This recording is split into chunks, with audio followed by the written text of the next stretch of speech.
మాట చెప్పి మా నాన్నగారు ఒక కవిత రాసిస్తారు సగటు మనిషి మీద. అంటే ఆయనలాగా మిడిల్ క్లాస్ ఫ్యామిలీ అనమాట సగటు మనిషి అంటే.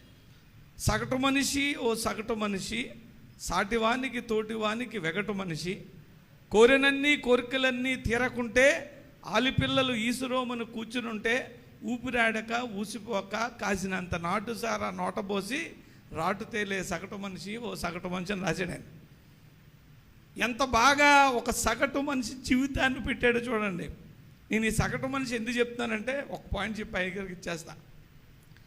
ఆయన ఇంకా ముందుకెళ్ళాడు. కోరినన్ని కోరికలన్నీ తీరకుంటే ఆడు ఉత్తగానే తాగడు. సగటు మనిషి ఎందుకు తాగుతాడు?